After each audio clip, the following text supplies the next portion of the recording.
What's up, guys? Welcome back to the second installment of the Raptors Roundtable. I'm here with my co-host JJ Buckets in the Warriors Report, and I'm going to swing it right to JJ to discuss the topics at hand. All right, folks. So we have a fun one for you in store today. We're gonna, do our usual swing through three topics, but the topics are naturally going to be different for today. Obviously, first of all, with the Raptors officially eliminated from playoff contention. God, it feels weird celebrating that. But with that being said, we're gonna look at players that we like around the number 7 spot. I think all of us have kind of done some due diligence on talking about, the top prospects in the draft. Um, so for this one, we're going to focus on realistic targets for the most part. If the Raptors kind of stay in that 7 spot, or hell, maybe even drop down to 8, we'll look at that and we'll look at the guys we like. After that, we're going to do a little bit of a playoff primer where we are going to talk about obviously the NBA playoffs, and we're going to look at things like potential first round upsets that we could see happening. We're going to look at potential breakout stars that could come from this year's playoffs. And then obviously we're going to talk the finals and who we see being there, maybe even who we see winning. And then to close things off, we have one more topic, similar to last week's, where there's a bit of a personal vendetta where we're going to have a debate of who's the better player right now, Kyrie Irving or Damian Lillard. I promise you this is going to be a really interesting episode. So if you want to keep up with this and all the other episodes that are going to be coming afterwards, subscribe to everybody's channels. These videos are going to be rotating from Clutch Takes to my channel to the Warriors Report. So if you trust me, you don't want to miss a thing. And if you don't want to miss a thing, just make sure you're subscribed to everybody here. Now, kicking things off, obviously, like I said, we're going to talk about the Raptors. And the Raptors, in all likelihood, are going to have a high pick in this draft. But there's a good chance that it's not going to go as high as the top 4 pick that we're dreaming of. So for today's video, we're going to talk about just prospects that we like kind of around that number 7 range and why we like them. With that being said, I'm going to kick it down to the Warriors Report, and he can lead us off here. All right, what's up, guys? So with the 7th overall pick, the Raptors select Scottie Barnes. Now, I know Scottie Barnes isn't the sexiest name. I've done a lot of research about Scottie Barnes. To me, he reminds me a lot of how Pascal Siakam was when he was coming out of college. He does pass better than Pascal was when Pascal first got drafted. Now, his height and weight are very similar to Pascal. He's 6'9", 227 pounds. But the thing about this guy is he played the point guard position in college, which is great because how many teams out there can say they have a 6'9" point guard? And he also plays really good defense. I like him for his defense. He can guard multiple positions. So it's not like he's a 6'9" point guard and he can't guard smaller guys. He can guard multiple positions, shooting guards, small forwards, power forwards, point guards. He can even go out on the perimeter and get those steals and do a really solid job of making life difficult for opposing teams. So I like him for that reason. He plays good defense. He's got amazing height and size. And because, well, let's be honest, his passing skills are amazing. Could you imagine the Raptors with those 6'9" point guard out there with our core? Now, I know we have other guys at that point guard position, but sometimes you have to draft the best player available rather than what you need. So Scottie Barnes, I really like him. His game reminds me a lot of Pascal Siakam. Now, he does have some shortcomings. As good as he is, he cannot shoot, he cannot score, he has no jump shots. So that is something we would have to consider before drafting him, because those are tools he's going to need to work on. And that's where it kind of comes into similarities with Pascal, because Pascal had the same issues coming into the NBA. He could not shoot, but we know how much Pascal has improved. And I don't see why Scottie Barnes cannot prove. And just some of the tools and assets he has, I think he would be a great pick for the Raptors. So with that being said, we'll see what Clutch Takes has to say about his personal favorite pick with the 7th overall for the Raptors. Yeah, I don't mind the Scottie Barnes pick. I don't know if it's a little bit too similar to Pascal Siakam, but I definitely still see the upside. For my pick, I'm going to go Keon Johnson. He's a player that has a lot of upside. Some people have even put him in mock drafts at the 5 pick over players like Jonathan Kuminga. And I think this is just because he has all this upside in the world. He's a great driver to the basket, has good defense. He had a bit of an injury that made him rise down the ranks and go a little bit under the radar. But I feel like he is a player to watch out for, as he has all the tools necessary. He also has the ability to possibly create his own shot, which is always needed for the Toronto Raptors. He has some size. He's a 6'5" shooting guard. Maybe you could play him at the small forward too. I know Raptors fans hate to talk about guards, but this is not another small guard. And I feel like he can add another element to the Raptors. And I feel like you always want to add the highest upside pick available. Obviously, the top 4 picks, as we all know, have sky high potential. And instead of necessarily taking like the safe pick, which you know they're going to be, I feel like Keon Johnson, his floor is still really good, but his ceiling could potentially be in that top 4 caliber. So that's why I'm picking Keon Johnson. I almost said Jalen Johnson there. Damn, you're trying to steal my thunder on that one. So I guess on that note, I'll take it from here. Just to quickly touch upon what you guys said, Scotty Barnes. I like Scotty Barnes. I know this is something we've discussed privately, but I do want to say it out loud here. I find it hilarious, genuinely, that so many Raptors fans love Scotty Barnes when, frankly, his player comparison in a lot of cases, and honestly, rightfully so, is Pascal Siakam. And I'm just sitting here, I'm like, so these same Raptors fans, again, like, don't get me wrong, I'm not generalizing here. It's not all of Raptors fans. It is a smaller portion for the most part, but there is a smaller portion of Raptors fans that love just slandering Pascal at every turn. And then they're turning around talking about how much they love Scotty Barnes. And I'm just like, this is kind of very similar players. Yeah, these are very similar players, kind of built in a similar mold. And you're hitting on Pascal, but you love this guy as a prospect. I don't know. My head just hurts from that. I just find it hilarious. I mean, I guess you could argue that it's like, yeah, but Pascal has the max contract and everything, and people are going to say he's overpaid. Frankly, I don't think Pascal is overpaid, but that's a topic for another day. Maybe we'll have on here eventually. But anyways, I just find that funny. As far as a prospect goes, I like Scotty Barnes. I think he'll take a little bit of time to develop. So as long as the Raptors are willing to spend that time and not really expecting him to be a kind of star player off the bat, which I don't think they are, or as long as they're not expecting to maybe, be immediate contenders with the pick that they had, I think Scotty Barnes could be a good pick. Dan, let's see. Keon Johnson. I think Keon has a lot of good upside. You're right. My issue with Keon Johnson was he was the one that had the injury this year, correct? Yeah, injury, yeah. I'd be a little bit worried about that. I also do not know where the mocks that you're talking about are. I have not seen a mock draft that has Keon Johnson as high as number 5. No, I've seen some, but like I've seen some. I think also it was like prior to the injury as well, too. Maybe.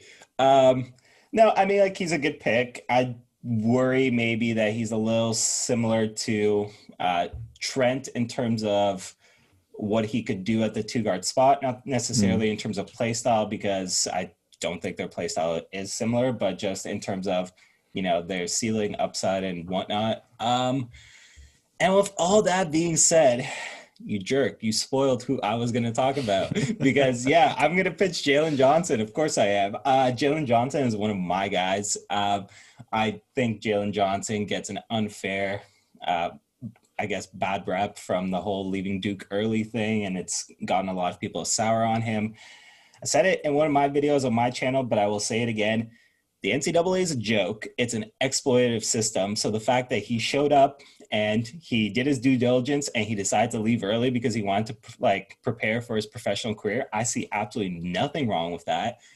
Screw the NCAA. Pay your players. Stop waving this fake diploma at them as like, oh yeah, look, you're coming here for free, and you just happen to be making us millions of money, but we're not going to talk about that. Look, you can get a diploma, and none of them are. Realistically, if you're one of the top stars, you're not getting a diploma. So I hate that. I hate the NCAA. Let's just be clear about that. Jalen Johnson, why I like him. First of all, his potential defensive impact just right out of the gate in the NBA, I think, will be phenomenal. I think he is a very gifted player defensively and shows good versatility for somebody that's a combo forward for the most part. I think I could see him slotting in, say, at the 4 spot of the Raptors. And I know some Raptors fans are going to like this, but with potentially Pascal staying at the 5, I think Jalen Johnson slots into the 4, and I think OG stays at your 3. The reason why I'm personally okay with that, a couple of things. Jalen Johnson's a good rebounder, so I know rebounding is one of the issues for this team. I think Jalen Johnson can shore that up for this team for sure. The other reason I really like that is I think between Jalen Johnson and OG Anunoby, that is an incredibly versatile defensive front court that I would be super excited about, where you can kind of tailor each of those guys to certain matchups depending on how you like it, from a defensive perspective. So I really just love the defensive versatility that those 3 guys in the front court are going to potentially give you. On top of which, Jalen Johnson has really good vision with his passing. You were talking about Scotty Barnes earlier and his passing vision. I would say Jalen Johnson's is better personally. They're both point forwards, but I think Johnson sees the floor a little bit better, in my opinion.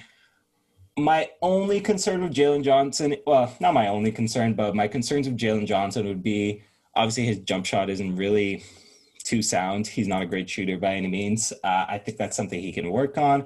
But honestly, even if he ends up being like a Ben Simmons or something, I would happily take that personally.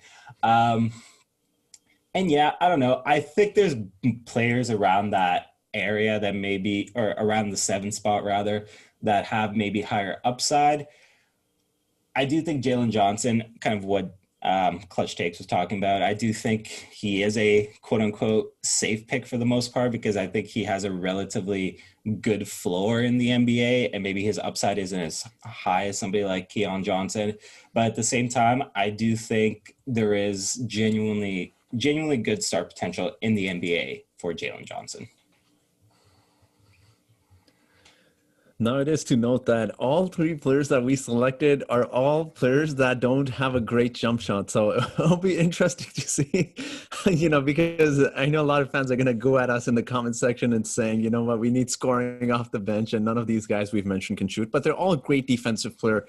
And as I've mentioned, we can teach offense. You can teach defense.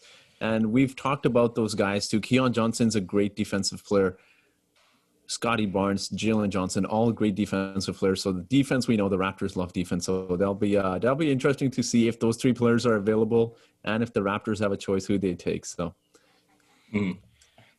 All right. Now that we've gotten that out of the way, JJ, why don't you send us into the next segment? Alrighty, folks. So it is time to talk playoffs. Now, naturally, this isn't going to be, I guess as heartwarming, because we know the Raptors are in the playoffs, so we don't get to show a little bit of our hometown bias here and predicting, just a wild run from the Raptors out of nowhere because they're better for their record. But at the same time, with this particular season, I do think it's for the best. Anyways, this is a little off topic. So we are talking NBA playoffs, right? There's 3 things that I think for the most part we want to cover here when talking about the playoffs. I'm going to kick it off with the first one. Let's talk about potential first round upsets. Before we get into that, quick play-in. Do we think anybody that's currently in a play-on spot, being the 9 or the 10 seed, is going to jump into the playoffs? And obviously those teams would be, I believe, in the Eastern Conference, that's Indiana and Washington, and in the Western Conference, that's currently Memphis and San Antonio. Do we think any of those teams are leapfrogging the 7 and 8s in each of their respective conferences first? I think so. I mean, you have to consider the Wizards. I believe the Hornets are at the 8th spot, and although they've definitely overachieved, I can definitely see the Wizards knocking off the Hornets in a play-in game. The Wizards have been playing really well lately, and we know Bradley Beal is going to do what he does, but Russell Westbrook hasn't been playing out of his mind. We've seen those triple-doubles, 20 points, 20 assists, crazy stats he's been putting up. So Wizards, right off the bat, you have to consider them. And they can definitely knock off the Hornets. Now in the Western Conference, I don't see anyone knocking off, if the standings stay as it is, I don't see anyone knocking off the Lakers or the Golden State Warriors. What do you think, Clutch? Yeah, I'm gonna have to agree on this take. I think that Washington has a run in them to get into that playoffs. I think that Westbrook and Beal are going to be like too much for the Pacers and the Hornets. Obviously, the Pacers do have experience, but they have not played as well ever since they traded Oladipo. They've been kind of like, are they tanking? Are they going? They're in that middle stage when it seems like the Washington Wizards are turning on the Jets a little bit at the perfect time.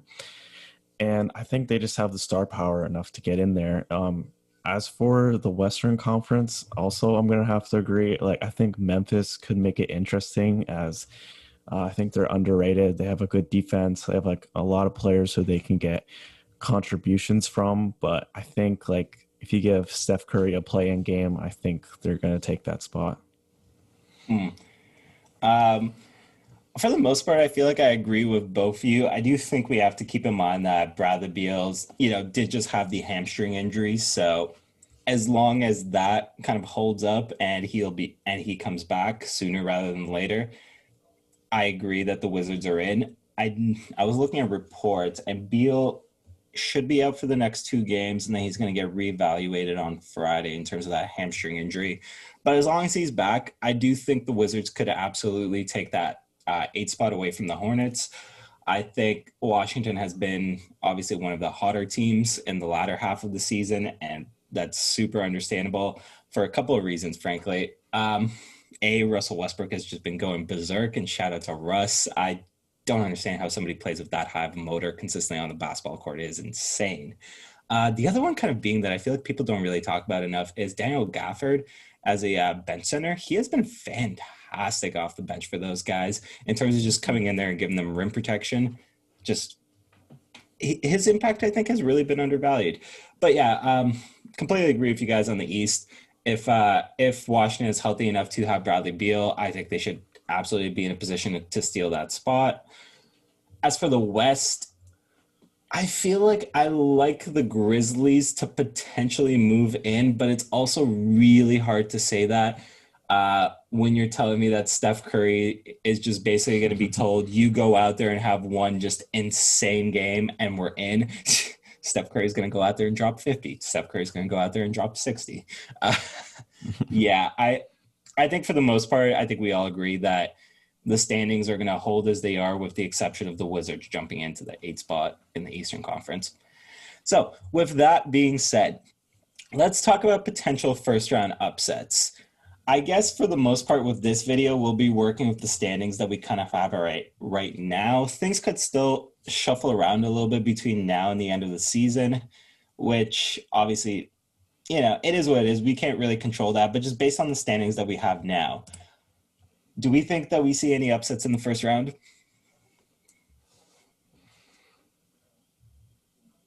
Yes, definitely. I think without a doubt, you have to consider that, Miami being the 6th seed, they're definitely going to upset whoever they play, unless they play the Brooklyn Nets in the first round, then I won't see that. But if they're playing the Milwaukee Bucks, we saw what happened last season in the second round. Miami Heat just took it to the Milwaukee Bucks. Now, Milwaukee Bucks are a better team than last season. They do have Drew Holiday, but I do think the Miami Heat have the potential. Now, we know it's been an up and down season with injuries and all that stuff too, but I definitely could see Miami being one of those teams that could upset a higher seed. Now, we also have to talk about the West. I mean, I know a lot of people may not think it, but I still think the Warriors could potentially upset someone like the Jazz. And we can't talk about the West without mentioning the Lakers. I think without a doubt, the Lakers will definitely take out one of the top 2 seeds. Unless they end up facing the Clippers, then probably not. But I can definitely see the Lakers having a huge upset over the top 2 seeds in the West as well. Yeah, the Heat versus the Bucks definitely was one that came to mind, as the Heat handled them pretty easily last year. Obviously, the Bucks added Drew Holiday and they added PJ Tucker, and they seem to be like fully loading up. And like, if that were to happen, like Coach Bud, you're out the door, you're gone. See you later.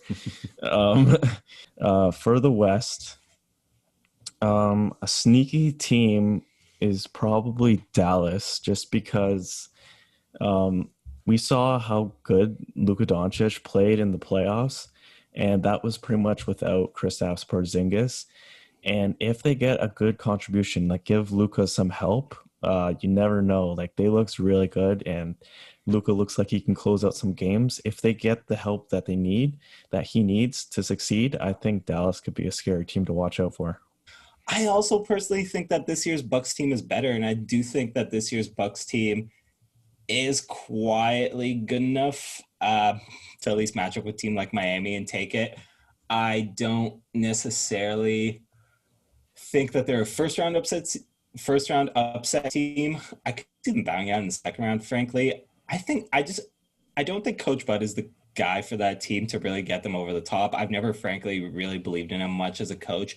He's a very good coach for getting you to a certain point, but then when you get to that certain point, I think you need to move on and bring in a coach that has some championship pedigree and can do it in the playoffs. Because frankly, the one thing that has always bugged me about Budenholzer personally is he's very stubborn, and he refuses to shift from the game plan that he kind of has laid out, prior to the game sometimes, and he just kind of bangs his head against the wall, I guess that's a way to put it, and just doesn't budge even when things are very obviously not working. I think you've seen that in the past 2 years when they've got upset.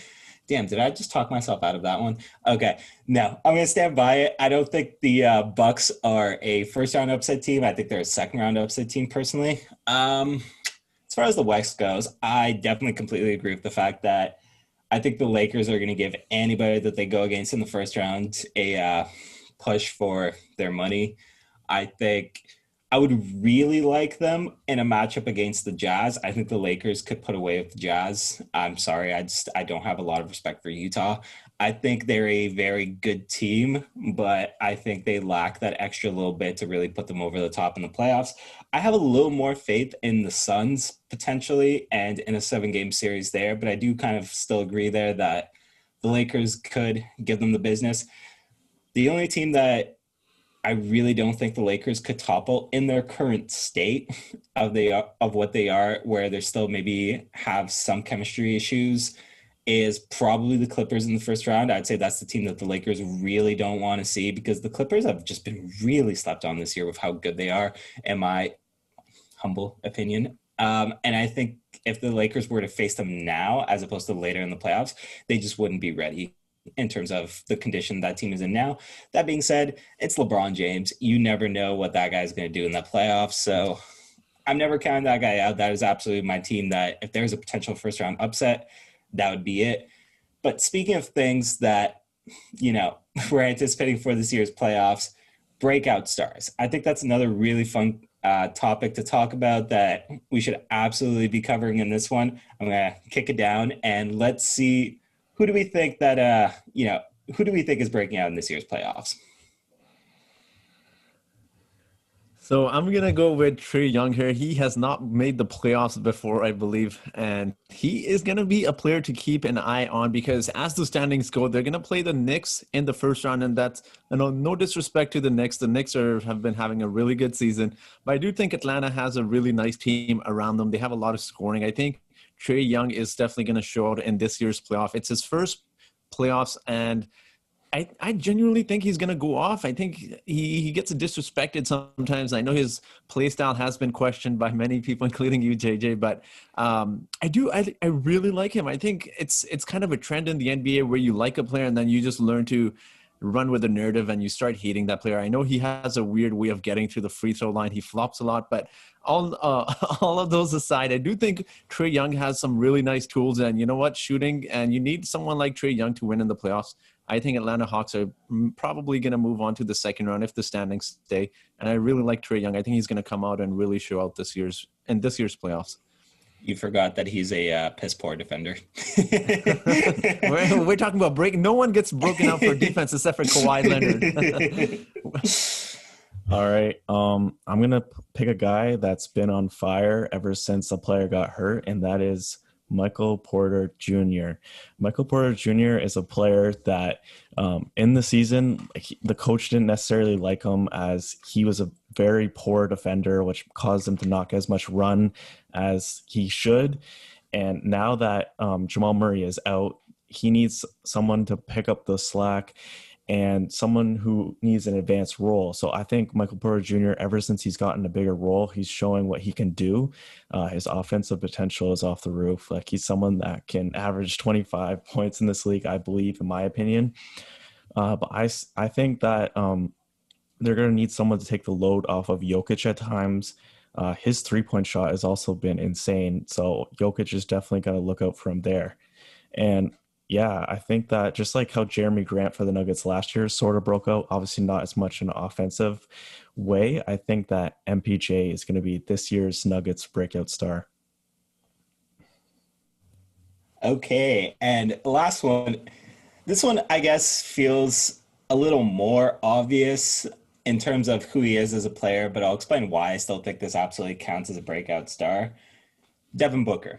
Now, I know the fans love Devin Booker, but the fact that D Book has to get into the All-Star game with an injury replacement, stuff like that just drives me insane. It's like LeBron tweeted out, like, I think Devin Booker stays getting slept on, and he's the most, I don't want to say the most disrespected player in the league, but I think he's up there. I think the media doesn't appreciate enough how good of a player Devin Booker is, and I think you're going to absolutely see it in this year's playoffs.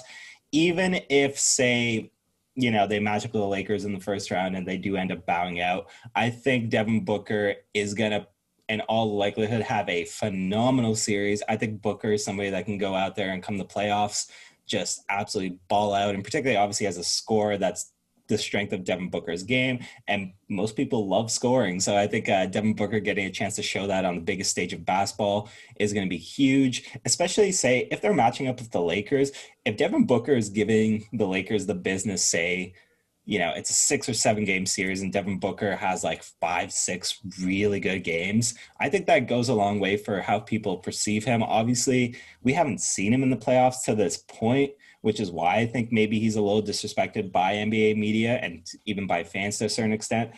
I think Devin Booker showed us with Bubble Ball that, when the stakes matter, he can absolutely be a phenomenal player.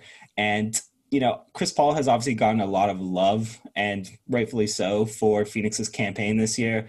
But I don't think we should be ignoring the fact that while Chris Paul is probably the most valuable player on the Phoenix Suns, I would still say Devin Booker is just the flat out best player on the Phoenix Suns. And I think he will absolutely get a chance to show that in this year's playoffs, even if it's just a short, hey, I'm here, look at me, I'm great, you better pay attention to it before, bowing out potentially to LeBron. So with that being said, there's one thing left really to talk about here with the playoffs, and let's talk about finals matchups. So I'm going to ask you guys for 2 things. I'm going to ask you for what you think is going to be the finals matchup, and I'm going to ask you for maybe a dream finals matchup that you really want to see. Let's kick things off. So for me, I think the most obvious one is going to be a Lakers-Brooklyn finals. Now, I know a lot of people are high on the Clippers, but I do think the Lakers are going to go. Paul George, as great as he's played this season, he's had a trend of struggling in the playoffs. And let's be honest, even though LeBron James is an old guy now, he can still defend decently. We saw that last year against the Clippers as well. So he's going to be guarding one of Paul George or Kawhi Leonard. I think he can do a solid job of that. And I can definitely see the Lakers getting to the finals. Now, Brooklyn, that's absolutely no-brainer because, let's be honest, as good as the East has been this season, there's no one with enough star power that's going to be stopping the Brooklyn's big 3, Harden, Kyrie, KD. They're all going to be hitting clutch shots. Who do you double? You can't double any of those guys because then you leave the other guy open. So Brooklyn and Lakers is going to be the finals. Now, if I was to pick maybe a dream scenario, now this is I would actually like Brooklyn and Clippers, and I know that's not really a dream scenario because the Clippers still have a really good chance of making the finals, but it would be nice just to see a different matchup. Now, I know the headline grabber is going to be definitely Lakers versus Brooklyn, but it'd also be really interesting to see a defensive team like the LA Clippers, especially Kawhi Leonard, Paul George, going up against the Brooklyn Nets, seeing how they guard those players, and just it'd be a fun matchup with all those stars involved. So. Yeah, for my take, it's pretty much similar. Obviously, the Nets and the Lakers, I feel like is still, even with the Lakers struggling so much this year with all their injuries and everything and whatnot, I feel like everyone knows that when playoff time comes, they'll be fully healthy, most likely, and they'll be ready to go. So I think that's what it's going to be. I feel like the Clippers and the Nets have also had really great matchups so far in the regular season.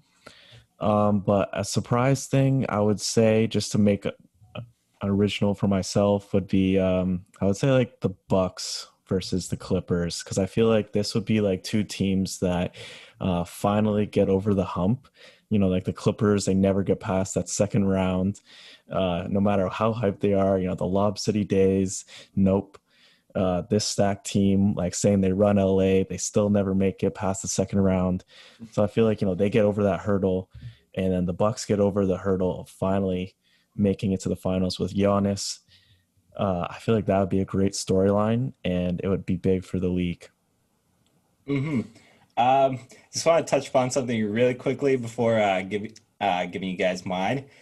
No team in the East can match up with them, with the Nets. Not even the Sixers, where they have a guy who, first of all, I love Nicholas Claxton and all, but Nicholas Claxton is not clamping down Embiid for a 7-game series. For two, I really do like the Sixers in a potential matchup with the Nets, just because they do have great individual defenders like a Matisse Thybulle, like a Ben Simmons that can go against these perimeter guys. So I think there's definitely some potential there. With that being said, I'm still going to pick the Nets to come out of the East. For the finals matchup, I'm so tempted to break the trend here and say Clippers and Nets. I'm so tempted because, God, the Lakers just have a lot to figure out on the fly, don't they? Like, we're talking chemistry, we're talking minutes, and we're talking health, frankly, where there's just a lot of question marks around that team.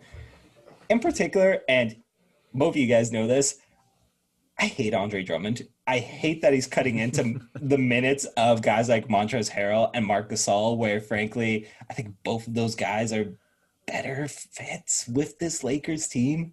In particular, I hate that little stretch there where the Lakers were like, cool, we have Andre Drummond. We don't need Marc Gasol now. And then he just rode Pon, and then the Lakers realized that's a mistake. We need to still give Marc Gasol minutes.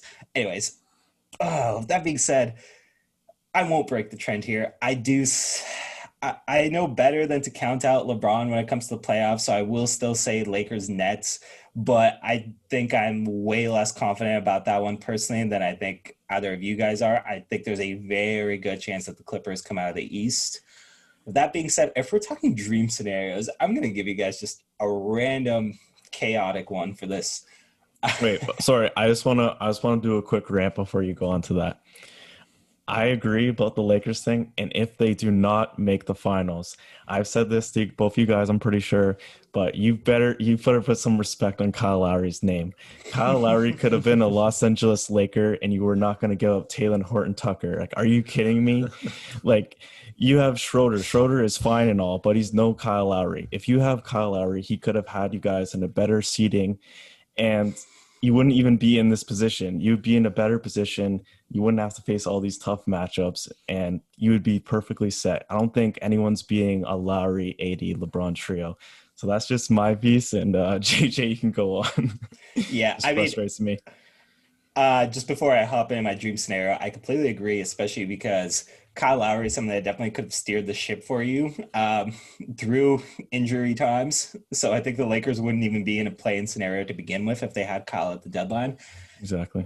That being said, if we're talking dream scenario, let me just give you chaos and madness here. Give me the Phoenix Suns going up against the Philadelphia 76ers. Listen, this has like nothing to do with a lot of anything besides for the fact that I've obviously always had a soft spot for the Phoenix Suns because of Steve Nash. Like, Steve Nash is one of the players that really got me to fall in love with basketball, and I still have that love for the Suns to this day. On top of that, they play just such a fun brand of basketball that I personally just really enjoy watching all the time. Like, between CP3, Devin Booker, they're flanked by so many great shooters and really good 3-and-D guys, really great bench pieces. DeAndre Ayton is fantastic as well. Like, it is so much fun watching the Suns for me personally. And frankly, I would love to give CP3 a chance to finally win that elusive first ring. It would be fantastic. And as far as the Sixers go, again, it's just a scenario where the Sixers have a lot of guys that I really like on that team. I've always been a fan of Embiid, Simmons. Like, those are guys that I really enjoy watching.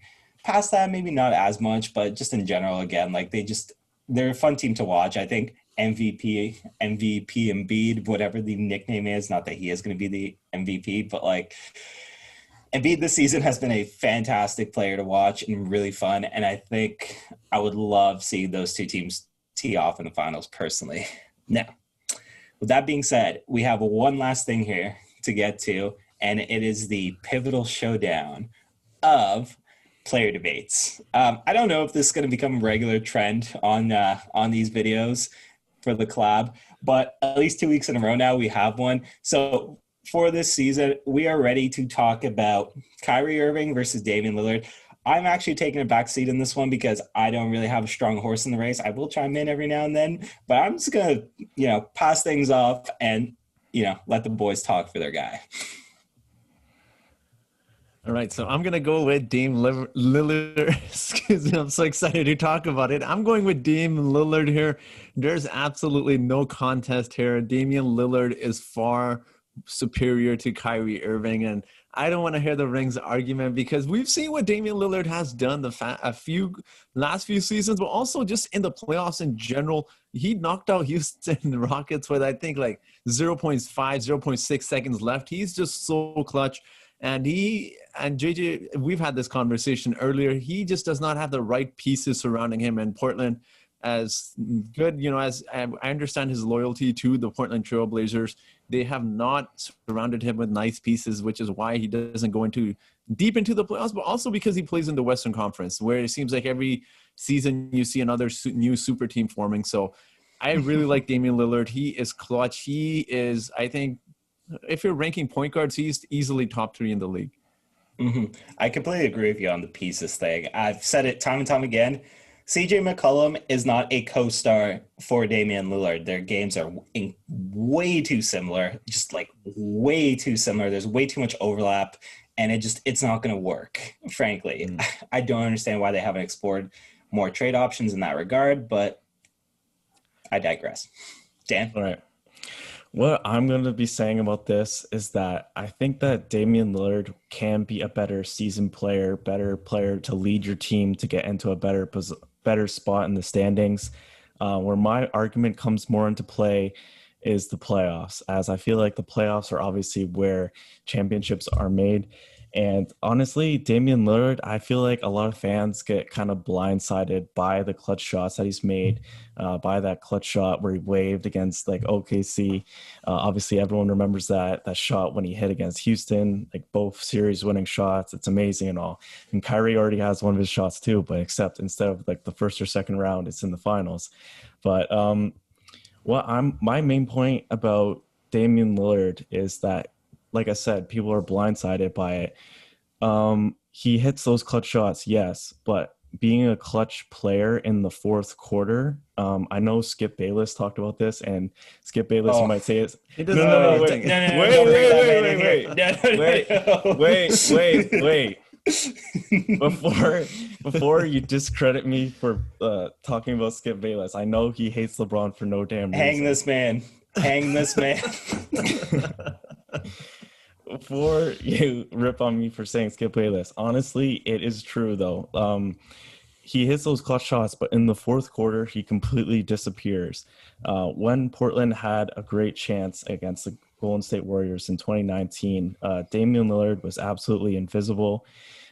His shooting percentages, he shot 37% from the field and 36% from three. And those numbers only get worse if you check at the fourth quarter stats. And they obviously got swept.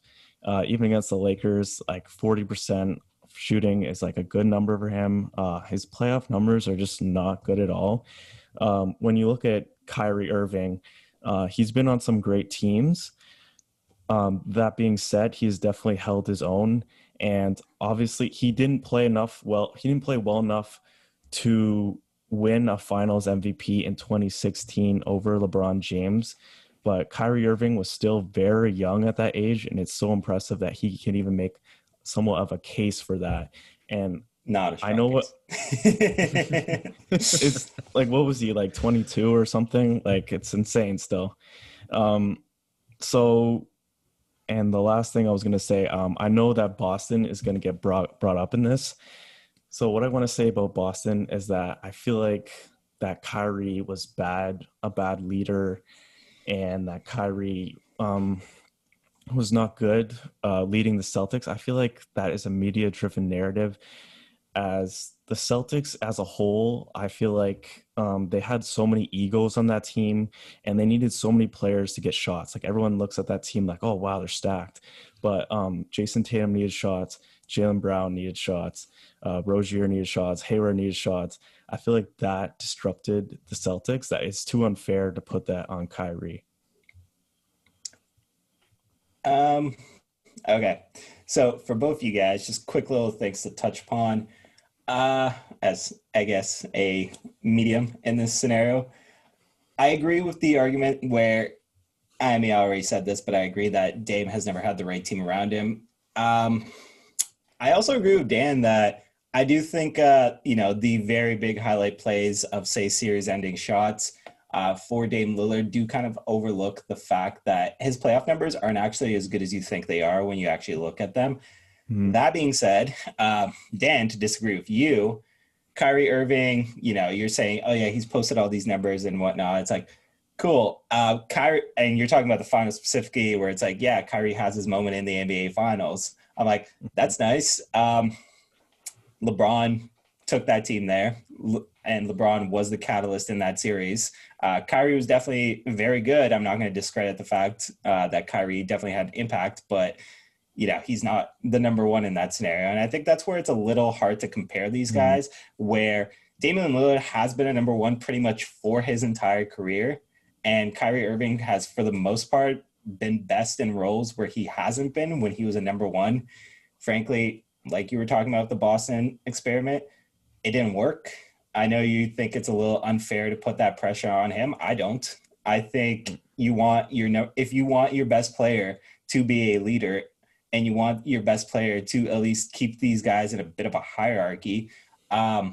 So I do think Kyrie deserves maybe not all the hate that he gets for the Celtics experiment. I do agree that it's a little overblown. It wasn't entirely his fault. There were a lot of egos on that team. But at the same time, I think Kyrie should own, not Kyrie specifically, but like in this case, Kyrie should be held accountable for his role in that team not succeeding. I'll put it that way. Let me just say this just before Prob rebuttals. I know we're breaking the pattern a little bit, but I feel like if you put Dame in the same situation that Kyrie was with the Celtics, it's a similar result. That's all I'm saying. I completely disagree. I disagree. I feel like Kyrie gets slept on too much as a rebounder and a passer. When Dame, I feel like he would still get his teammates involved, but I feel like Dame also needs like a team built around him. Like we've seen Norman Powell ever since he's gone to the Portland Trailblazers, his numbers have diminished as they're making him a catch and shoot guy. Like, if he's on the Celtics with all those guys that are shot creators like the Celtics had, I don't think Dame's going to do well in that situation either. I just think it was a very poorly constructed team. I completely disagree, and Warwick, I swear to God, I'll let you hop back on in a sec. I completely disagree where one of the things that Dame definitely has that Kyrie, first of all, I think Dame is a better leader than Kyrie Irving is. So I think for one, you have that intangible aspect in that locker room of the Celtics. For two, Dame has gravity that Kyrie doesn't, frankly. Kyrie is a fantastic player, but I would say outside of like Steph Curry and Damian Lillard, these are two guys that I think of when I say the word gravity. Just they have such pull towards them because of their offensive game in terms of the fact that they are such lethal threats from the outside that they consistently draw in a multitude of defenders. And even when they're not drawing in those defenders specifically, guys, that are supposed to be protecting the paint or maybe kind of like cheating over, their eyes are looking over. And it basically just opens up so much more for your offense. I think Steph is obviously the most obvious candidate with this, but I do think Dame has his own gravity to an extent. I don't think Kyrie has that. And I think if you put that on that Celtics team, you're just getting easy open looks for Jaylen Brown, for Jason Tatum, for Gordon Hayward. I think that's something Kyrie could not do for that team. And I think that goes a long way as well. But all right, Prob go. So I'm gonna agree with JJ here. Dan, I disagree with you because you talk about how Kyrie Irving made that final shot. But as JJ mentioned, why did he get there? LeBron James, he hadn't done anything prior to LeBron James coming to Cleveland. And even after, even when you look at the Brooklyn team now, he's not the number one option. He's not even the number two option, you could argue. James Harden, Kevin Durant are ahead of him in that pecking order. And Kyrie Irving, as good as he is, that Boston Celtics team was a really nice team. They should not have been as bad as they were. They should have been going deep into the playoffs. And when it comes to Damian Lillard, I think I have to agree with JJ here. Damian Lillard is a much better leader. I think with Kyrie Irving, there was still a lot of leadership issues. And if you recall during that season, he actually ended up calling LeBron James to apologize for his antics and what he did with Cleveland, because he said he now realizes now that he has to deal with younger guys. So I disagree with you completely. I think Damian Lillard's a better player. As the percentages go, I think you can say that for a lot of point guards. Point guards normally don't have a really high percentage as it is, and their numbers definitely dip in the playoffs because it's a half-court offense, so defenses are set, so you're not just going to be scoring a lot of points. And you know what, Dan, I hate to mention this, as soon as you brought Skip Bayless out, this argument was over. Oh, my goodness. I'm not using him as my only source, okay? No. This is a Skip Bayless free zone. We do not acknowledge the existence of this man. Okay. Did you want to make another point, or? No, I wanted to call my argument is done here. Okay. What my main point, also what I wanted to say is that I don't think that Kyrie could be a number one option either, but neither do I think Dame is. I think like Dame is already a number one option on a team, and he's led his team to the playoffs. Yes, he's led his team to the Western Conference Finals, and they got swept. I think there's only like a few players you can say that can be a number one option on a championship team, with that being like LeBron, KD, like Curry, Kawhi. Like there's only a handful of guys I think that can actually take that role. But I feel like Kyrie is a better like malleable player. He's a perfect number two. I feel like he's a perfect Robin, where I'm not sure if Dame could be adaptable to that role as much. I feel like he's a guy that he needs to be a number one, but he's not good enough to be a number one to win a championship. Based on what would you say that he needs to be a number one, though? Because a lot of things that Kyrie does for teams as a number two, I feel like you could easily argue that Dame could do as well, and frankly, better. It's funny. I was going to stay neutral in this situation, but for the most part, I'm on the Dame Lillard side here. Then past that, I'm sorry. You talk about, okay, he's gone the conference finals. He's gone swept. I've said it before. I know the Warch Report mentioned it. That team is not suited to Dame. For all the talk that Dame needs a team built around him, he's never had a team that is built around perfectly what his skill sets are. I've said it time again. I will say it one more time here. CJ McCollum should not be the co-star to somebody like Damian Lillard. I think the fact that Kyrie has done less with more, i.e. the Celtics experiment, really just kind of disvalues this conversation for me personally, in terms of, Dame's not good enough to be your number one, even if like you tailor the team to you. While I don't necessarily make a claim that Dame's a good enough number one to win a championship team, I think if I were to have a number one that I would bank on winning a championship team, it would be Dame. And I think if I would be picking between those two guys for a number two option on a championship team, it would also be Dame. Well, like I said, I don't think either of them can be number one options. Obviously, like, Portland, they haven't had a good enough team to make it that far. You can say that argument. But anyone else that you put on his team to, to get them to that championship level, I feel like is going to be better than Damian Lillard. I feel like you can say the same thing for Kyrie, and you can say the same thing. I think Dame is better at leading a team. I'll give that in this argument. But I feel like Kyrie, his clutchness in the playoffs, his ability to score at three levels. Also, a thing I also want to say, a rebuttal to this, I guess, could be that Dame takes more shots, but Kyrie is also way more efficient than Damian Lillard. I mean, this is an argument we can have all day long. We've made our points. I do want to hear we want to know what you guys think. So let us know in that comment section below. But as I mentioned, Dan, as soon as you mentioned Skip Bayless, this argument was over. I shouldn't have said that. Yeah, the efficiency thing is also a little lost on me because of the whole number one versus number two, so on and so forth thing. But anyways, we could have this conversation all day. I feel like we're starting to get to the point where we're going around in circles. So I'm going to call it. And I, like the Warch Report said, You folks decide in the comment section, drop below who you would pick between those two guys. Other than that, folks, it has been an absolute pleasure doing this video for you. I hope you folks enjoyed it. And yeah, I think that's going to do it for the Raptors Roundtable today.